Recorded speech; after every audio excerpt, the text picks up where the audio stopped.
आज अप्रिलको 11 तारिक अहिले बिहानको 1 बजेर 25 मिनट गएको छ। मलाई आज पटक्कै निन्द्रा लागेन। किन थाहा भएन। मैले केही सोचेको पनि होइन, केही सम्झेको पनि होइन। मनमा त्यस्तो कुनै पीडा, चिन्ता, तनाव पनि थिएन। निन्द्रा लागेन।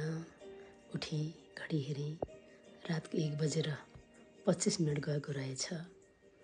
अनि झ्यालको पर्दा खोलेर हेरेँ, बाहिर लगभग फुल मुन, पूर्ण चन्द्रमा, कतिखेर बादलभित्र त कतिखेर बादल बाहिर लुकामरी गरिरहेको देखेँ।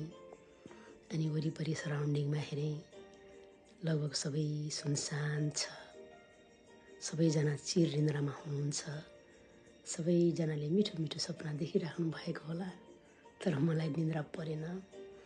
अनि सोचेँ, त्यति राम्रो दृश्य मैले आफ्नो मोबाइलको क्यामेरामा किन कैद नगर्ने।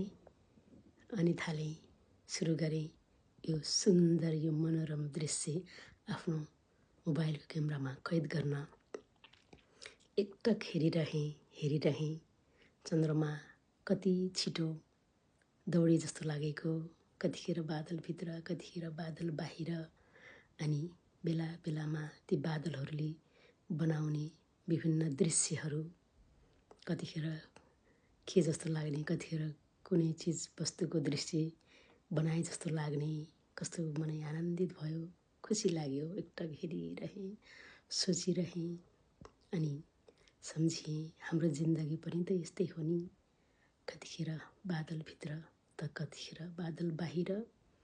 जिन्दगीमा कहिले उज्यालो, कहिले अन्ध्यारो, कहिले उकाली अनि कहिले ओह्राली, यिनैहरूको सङ्गम हो हाम्रो जिन्दगी।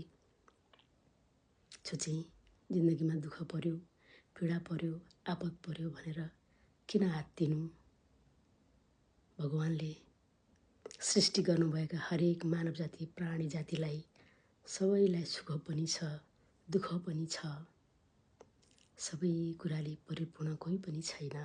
आहा, चन्द्रमा हेर्नुहोस् न कति सुन्दर। वाउ, हेरिराख्नु लाग्ने। मलाई त बिहानैसम्म भिडियो बनाएर बस्छु जस्तो पनि फिल भयो हो।